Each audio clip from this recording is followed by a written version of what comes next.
Il était une fois, par une pâle matinée d'hiver, une petite fille qui attendait Noël avec beaucoup d'impatience. Son père ne voulait pas laisser entendre parler de magie. Il avait trop peur d'être déçu si jamais il essayait d'y croire. Mais la petite fille connaissait la puissance de la magie de Noël. Et elle priait chaque année pour que le ciel du pôle Nord lui rapporte un miracle. Oh, peu! Dépêche-toi un peu! Ta mère veut pas tarder. Tu sais qu'elle déteste attendre. Hope fut bien obligée d'interrompre son récit pour lui répondre. J'arrive, papa, je descends! Elle allait joindre le geste à la parole quand elle vit la mine déconfite de ses peluches qui l'entouraient. Je vous raconterai la suite ce soir. Je dois aller prendre mon petit déjeuner. Soyez sages d'ici là! Elle déposa un baiser sur chaque museau rembourré de mousse et se leva précipitamment, attrapant son sac à dos au vol. Elle courut jusqu'à son bureau et se saisit d'un gros feutre noir. Ah, peu! Elle fit une croix sur son calendrier à la date du jour. Elle observa satisfaite les 3/4 du mois de décembre ainsi barrés jusqu'à aujourd'hui, le 23. Elle reboucha le feutre et se précipita hors de la chambre, dévalant les escaliers avec toute l'excitation d'une enfant de 9 ans à 2 jours de Noël. Bonjour, papa! Elle embrassa sa joue mal rasée avant de prendre place face à son bol de chocolat chaud. Elle mordit à pleines dents dans une tranche de brioche. Hugo s'assit en face d'elle. Ta mère te ramènera ce soir. Elle t'emmènera faire les magasins pour que tu choisisses ton cadeau. Je n'ai pas besoin de choisir un cadeau dans un magasin puisque le Père Noël sait déjà ce que je veux. Ma chérie, tu sais bien que tout cela n'existe pas, n'est-ce pas? Oui, Je ne voudrais pas que tu attendes trop de la vie et que tu sois déçu. C'est triste à dire, mais le monde n'est pas magique. je sais, papa. Mais ça fait du bien d'y croire. Hugo n'ajouta rien. Ils finirent leur petit déjeuner en silence. Un klaxon retentit soudain dans l'allée. Hop se leva d'un bond, toute sa joie retrouvée. À ce soir! Hé, papa, fignons mon sapin! Hugo jeta un coup d'œil au sapin sur lequel pendait une guirlande et 3 boules de verre. Le reste des décorations était entassé dans un carton à son pied. Il n'avait pas eu le courage d'achever ce rituel. À quoi bon se donner tant de mal, puisque de toute façon, il faudra tout défaire.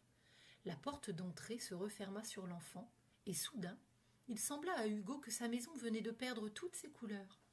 Son intérieur lui paraissait désormais sombre et gris, rien de comparable à ce qu'il était quand Hope l'emplit de ses éclats de rire. Hugo débarrassa la table du petit déjeuner avec des gestes lents et automatiques. Il posa le pot de yaourt dans l'évier et jeta la cuillère à la poubelle, tout absorbé par la recherche d'une solution au problème qui le tenait éveillé jour et nuit. Il s'installa à son bureau et éplucha pour la 100e fois son livre de comptes. Les ressources y étaient maigres et les factures à payer ne cessaient de s'empiler. Il saisit son portable et composa le numéro de son client le plus fidèle. Allô, monsieur Ozaki? Oui, ici Hugo Septi à l'appareil. J'aurais souhaité savoir si vous aviez un contrat à me soumettre. Non? Je comprends. Mais écoutez, les temps sont durs pour les infographistes. On a de plus en plus de mal à décrocher du travail. J'ai besoin d'une petite avance, juste de quoi offrir à ma fille de 9 ans un beau cadeau de Noël. Je ferai ce que vous voudrez si vous avez la moindre mission pour moi. Hugo soupira. Il n'y avait plus aucun contrat avant janvier. Il raccrocha, dépité. Les 3/4 de l'argent qu'il avait économisé pour acheter un cadeau de Noël à sa fille étaient partis dans le paiement des factures les plus urgentes. Hugo s'en voulait tant. Bientôt, lorsque Hope rentrera en classe, elle devra faire face à toutes ses camarades qui étaleront sous ses yeux les merveilles hors de prix qu'elles auraient trouvées au pied du sapin. Un téléphone, des écouteurs ultra branchés, le dernier jouet high-tech à la mode. Tandis que Hugo avait à peine de quoi lui payer une nouvelle robe pour sa poupée. Il contempla de nouveau le maigre budget qu'il avait réussi à conserver pour le Noël de sa fille. Pas de quoi lui offrir ce dont elle rêve. Mais, d'ailleurs, de quoi rêve-t-elle? Hugo avait eu beau se creuser la tête, tendre l'oreille, affûter son regard, Il n'avait perçu aucun indice. Il contempla le petit salon et s'attarda un instant sur le sapin. Voilà quelque chose qu'elle lui avait demandé expressément. Il pouvait au moins faire ça pour elle. Il étouffa sa réticence et entreprit de poursuivre la décoration du grand arbre. Lorsqu'il accrocha le dernier ornement, il admit que son salon avait désormais un petit air de fête, plus qu'agréable. Tandis qu'il s'écartait d'un pas pour juger de son œuvre, son attention fut détournée par un étrange vacarme qui semblait provenir de dehors. Il n'arrivait pas à identifier l'origine du bruit, semblable au cri d'un animal inconnu. Agacé, il ouvrit sa porte d'entrée, s'attendant à voir les fils du voisin se chamailler dans la poudreuse, ou un chat errant renverser les poubelles. Mais son esprit ne l'avait pas préparé à ce qu'il vit. Estomaqué, il n'osa plus bouger. La bête qu'il avait en face de lui poussa un nouveau grognement.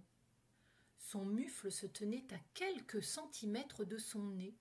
L'un de ses 4 sabots grattait nerveusement la neige sur le sol.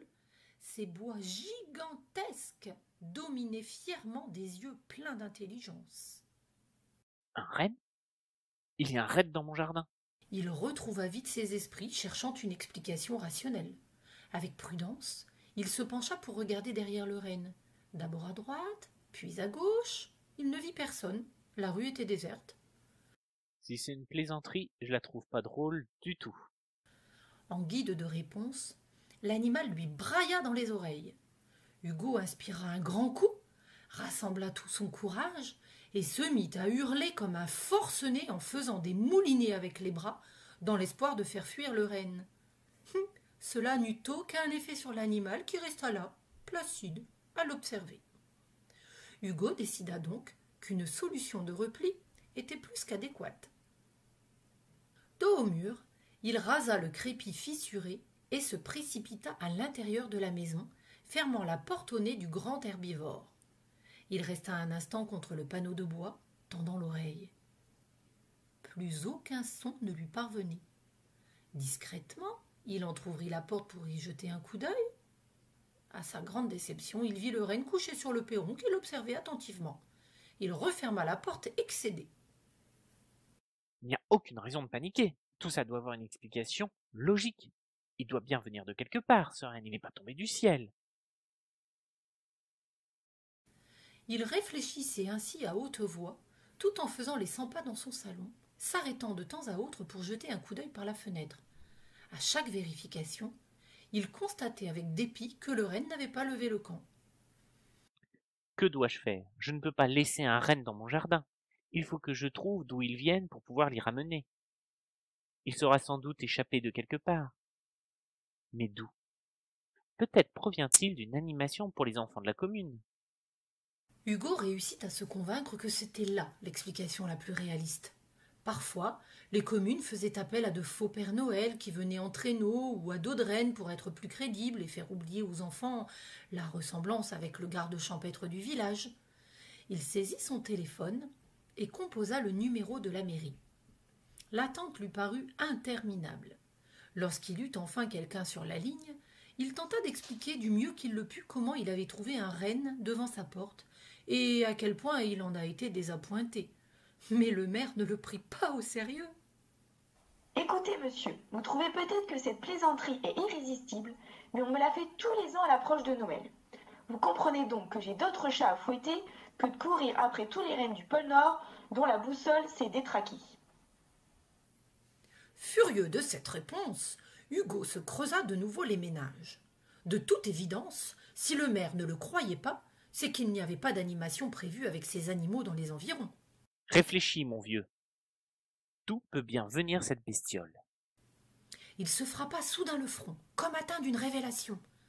S'emparant de nouveau du téléphone, il composa le numéro du zoo le plus proche, se fustigeant d'imbécile pour ne pas y avoir pensé plus tôt. Lorsqu'il eut expliqué une seconde fois qu'un renne avait investi son allée, la réponse ne fut pas plus encourageante que la précédente. Nous sommes désolés, monsieur. Nous n'avons jamais eu de rennes dans notre parc. Ce sont des animaux qui s'adaptent mal par ici. Ils sont conçus pour vivre au grand froid, vous savez? Oui, je sais. Que puis-je faire, moi, pour faire comprendre à ce renne que mon jardin n'a rien en commun avec le pôle Nord. Il y eut un temps de silence. Puis une suggestion lui fut proposée sur le ton de l'indifférence, comme pour signifier que c'était son problème à lui et celui de personne d'autre. Appelez la police. Hugo remercia poliment cette brillante idée et composa le numéro du poste de police.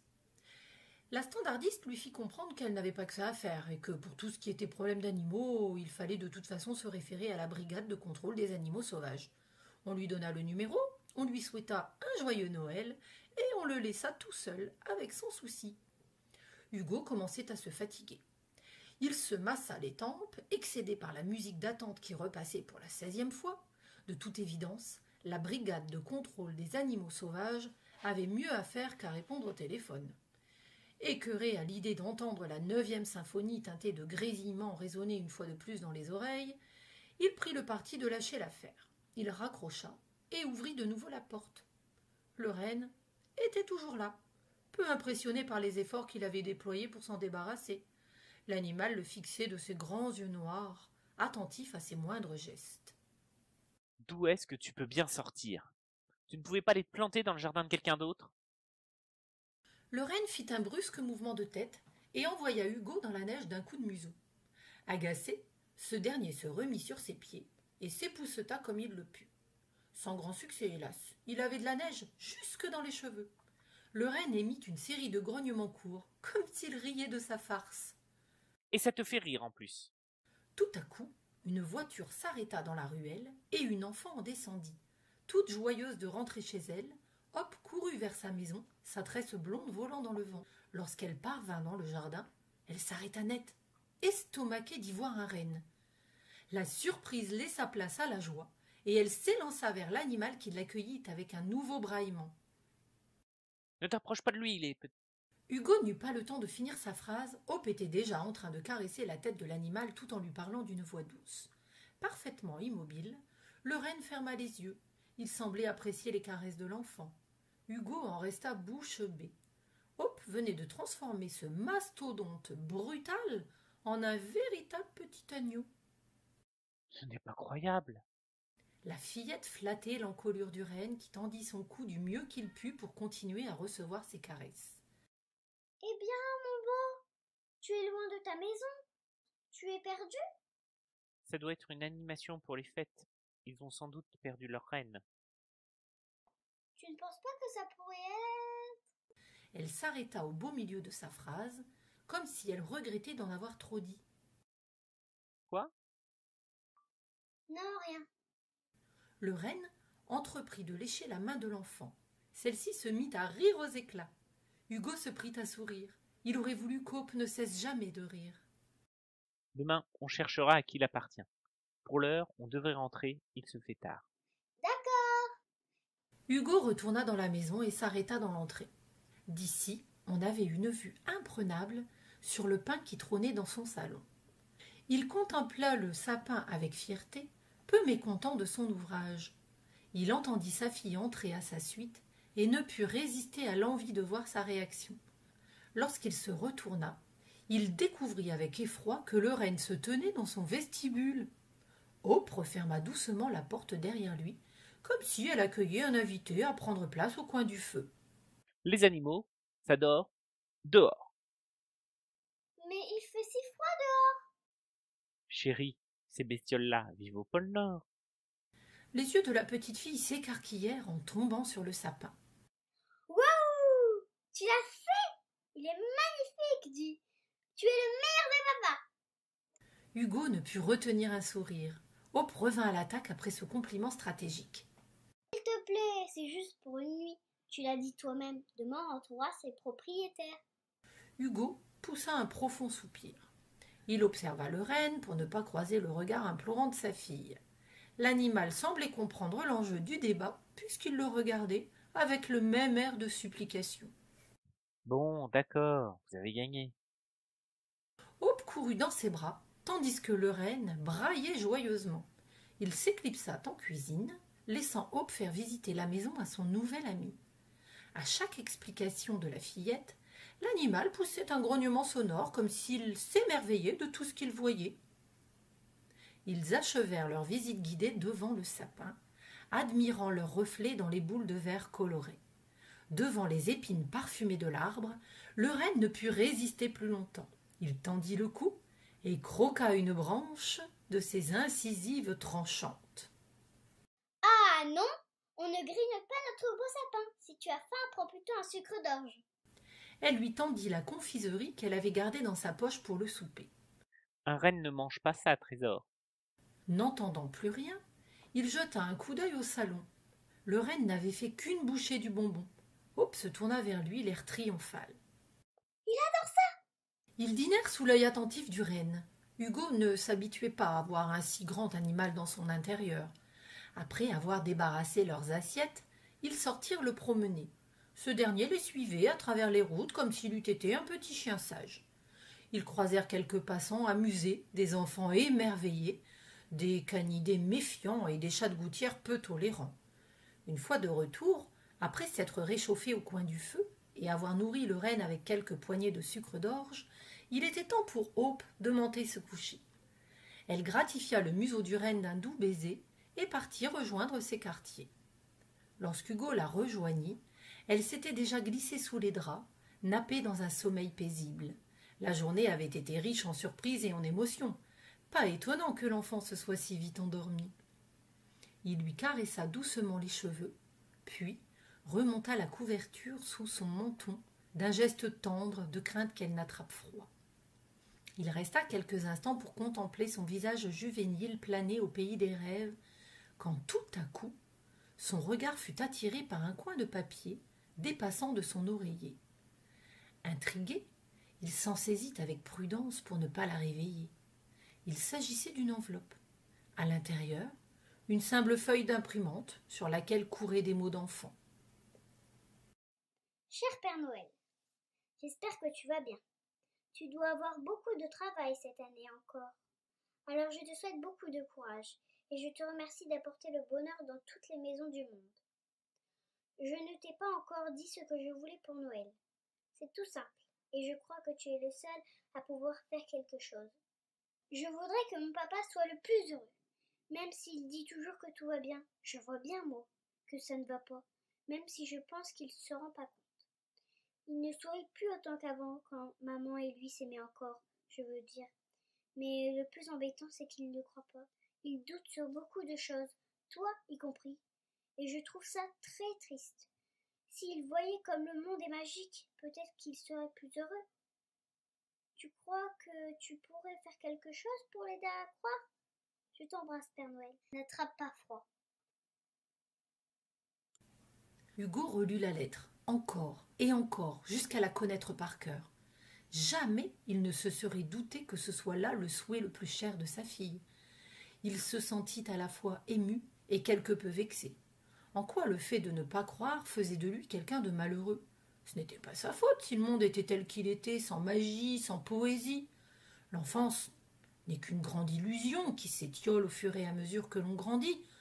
Personne ne peut y échapper, pas même Hope. Il replaça délicatement la lettre sous l'oreiller et quitta la chambre de sa fille en catimini.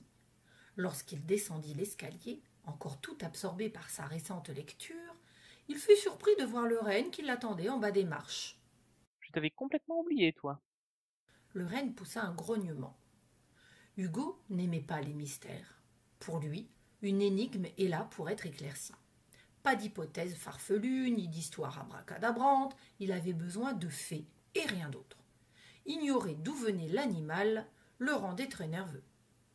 Hugo marcha jusqu'à son bureau. Dessiner avait toujours eu sur lui un pouvoir apaisant. Lorsqu'il se saisissait d'un crayon, son esprit se vidait, ne gardant nulle autre préoccupation que l'œuvre sur laquelle il travaillait. Tandis qu'il contemplait la feuille encore vierge en se demandant ce qu'il pourrait bien dessiner, il entendit le bruit des sabots sur le parquet. Le renne l'avait suivi. « Dis-moi, le concept de vie privée, ça te dit quelque chose? » Le renne ne répondit rien. Il se contenta de le fixer de ses grands yeux noirs. « Bon, tu peux rester dans cette pièce, mais tu me laisses te dessiner. Je manque d'inspiration ce soir. Et puis après tout, tu as un modèle peu commun, je serais bien bête de pas en profiter. » Il se doutait bien que le renne n'avait pas saisi un traître mot de ce qu'il venait de dire. Aussi attribua-t-il son immobilité à un heureux hasard. Se saisissant d'un crayon, il décida de représenter l'animal sous une forme pelucheuse, tout en veillant à ce que le renne, qui lui servait de modèle, reste identifiable. Lorsqu'il releva la tête de son labeur, il contempla son œuvre assez satisfait du résultat. Il fut saisi d'une brusque envie de le montrer à sa fille pour avoir son avis. Puis il jeta un coup d'œil à sa montre. La nuit était déjà bien avancée, il valait mieux remettre ça au lendemain. Le renne s'était déjà endormi, allongé sur le sol de son bureau. Sa poitrine brune se soulevait à intervalles réguliers, et ses sabots frémissaient discrètement, comme s'il était plongé en plein rêve. Hugo le contempla un instant avant de regagner son propre lit. Il s'endormit avec la certitude que le lendemain matin, il trouverait une explication concrète aux origines du renne et veillerait à le renvoyer d'où il vient. Quand Hugo parut dans le séjour le lendemain matin, il fut surpris de voir Hope déjà levée et habillée, installée devant l'ordinateur. Cupidon? Non. Danseuse? Non, ça ce sont des noms de filles. Voyons voir. Que dis-tu de tonnerre? Le renne secoua la tête, comme s'il refusait de porter un tel nom. Hugo embrassa sa fille tout en jetant un coup d'œil sur la page web ouverte. Les noms des reines du Père Noël. Comète? Cette fois, le renne fit un petit bond d'allégresse, retombant délicatement sur ses sabots sans faire le moindre bruit, comme s'il ne pesait pas plus lourd qu'une plume. Je crois que ça lui plaît. Comète, ça lui va plutôt bien, non? Qu'en dis-tu? Tu ne vas pas lui donner de nom. Il ne va pas rester, tu sais. Alors évite de t'attacher. La petite fille planta son regard dans le sien. C'est juste que je ne veux pas l'oublier. C'est ainsi que Comète, Hope et Hugo se mirent en route, employant leur journée du 24 décembre à arpenter la ville à la recherche des propriétaires du renne. Ils furent arrêtés bon nombre de fois pour une photo ou une caresse, bonté auquel Comète se pliait avec bonne humeur. Ils firent la joie du plus grand nombre, mais personne n'avait la moindre idée d'où pouvait venir l'animal. Fatigué par cette chasse à la chimère, Hugo décida qu'il était temps de faire une pause. Ils prirent la direction du parc, que l'hiver avait blanchi, le recouvrant d'une épaisse couche de neige immaculée. Hugo s'installa sur un banc pour contempler Hope et Comète jouer ensemble. Ils se poursuivaient dans le parc en s'éclaboussant de neige. Les rires de la fillette résonnaient dans le ciel hivernal. « Oh, comme ils sont beaux tous les deux. Ils ont l'air d'être très liés. C'est votre fille ?» Hugo considéra l'homme qui venait de parler. C'était un vieux monsieur à la peau de parchemin usée qui se tenait assis sur le même banc que lui. Hugo ne se souvenait pas de l'avoir vu lorsqu'il y avait pris place. L'homme était emmitouflé dans un manteau élimé. Ses favoris et sa barbe blanche lui donnaient un air chaleureux de gentil grand-père. Oui, c'est ma fille. Et pour le renne, nous l'avons trouvée hier matin devant notre porte. Il avait dans l'espoir que l'homme sache quelque chose à ce propos, mais le vieil homme ne releva pas. À la place, il fit le choix de dévier la conversation sur un sujet qui déconcerta son interlocuteur. Il n'y a plus que quelques heures qui nous séparent de Noël désormais. Oh, vous savez, c'est juste une fête commerciale. On le fait plus pour les enfants qui prennent encore cela très au sérieux. Donc, vous ne croyez pas en l'esprit de Noël? Le vieux monsieur du pôle Nord qui distribue joie et cadeaux à dos de rennes volants? Non, désolé, moi j'y crois pas. Le vieil homme sourit.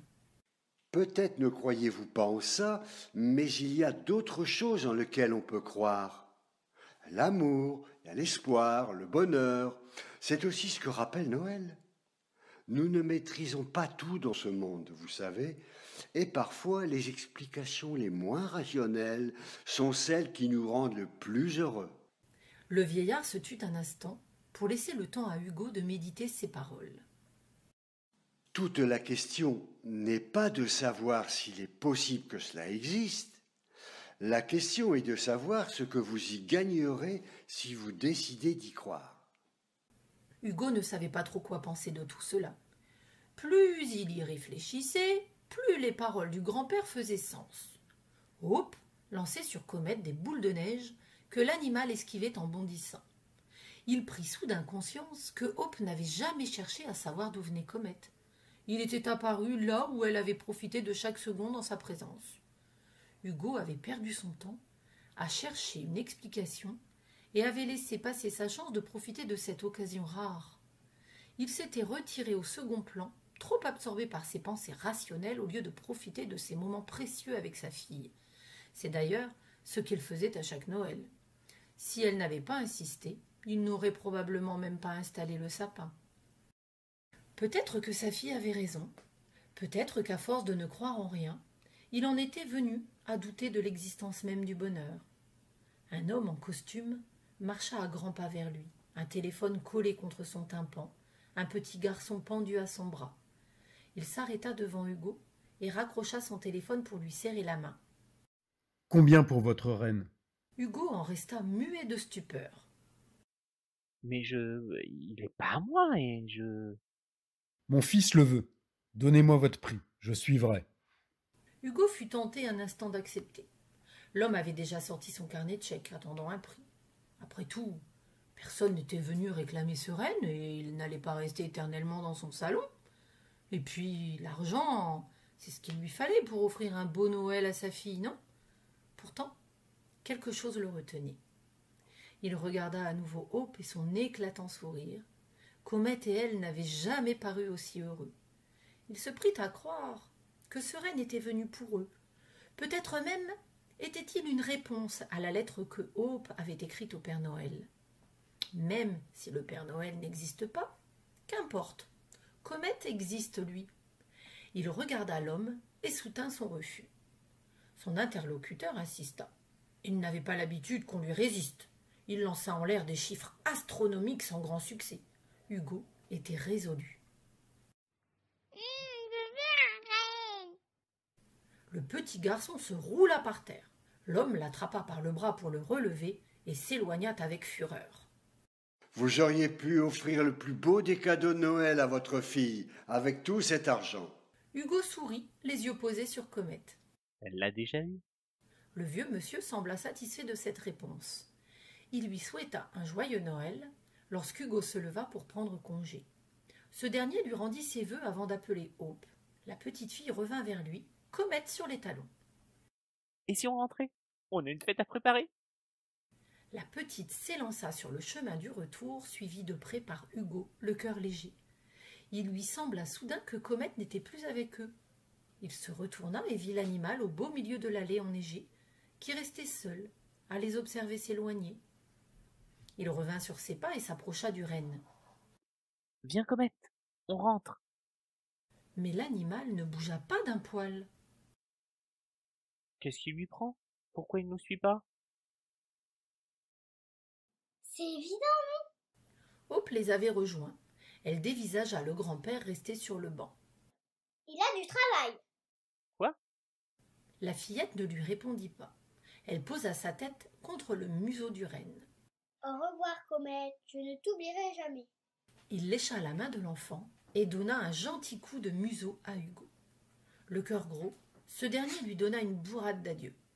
Lentement, Comet s'éloigna, se retournant de temps en temps vers eux, comme pour les remercier, et leur dire que lui non plus ne les oublierait pas. Il rejoignit le vieux monsieur et s'assit près de lui. Le vieil homme les regarda et agita la main pour leur dire au revoir. Ne l'avez pas reconnu ? Reconnu qui ? Le Père Noël, bien sûr. Allez, viens, rentrons. Ils passèrent l'un des meilleurs réveillons de leur vie. Hugo ne se força pas un seul instant à sourire ou à rire. Tout lui vint naturellement. Il avait décidé de croire qu'il pouvait être heureux. Il avait admis qu'il ne pouvait pas tout expliquer, que certains faits mystérieux étaient faits pour le demeurer.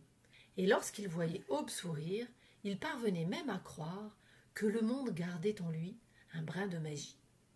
Vers minuit, Hope bondit de sa chaise et se précipita au dehors. « Viens, papa, tu entends ça, dis ? Les grelots, j'entends des grelots !» Hugo la suivit, amusé devant tant de certitudes, à propos d'un fait imaginaire. Ils sortirent tous deux scruter le ciel étoilé. Soudain, la petite fille cria, un doigt pointé vers l'infini. « Là, je les vois, c'est lui, c'est Comet, tu les vois ?» Hugo avait beau scruter la voûte céleste, le ciel lui semblait vide et creux. Il regarda Hope, cherchant à déterminer ce qu'elle voyait réellement. C'est alors qu'il vit.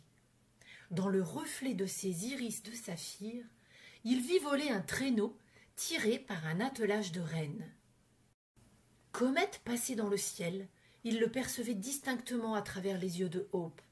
Lorsqu'ils rentrèrent chez eux, ils découvrirent qu'au pied du sapin les attendait une peluche en forme de reine. Elle ressemblait à s'y méprendre au portrait qu'Hugo avait fait de Comet.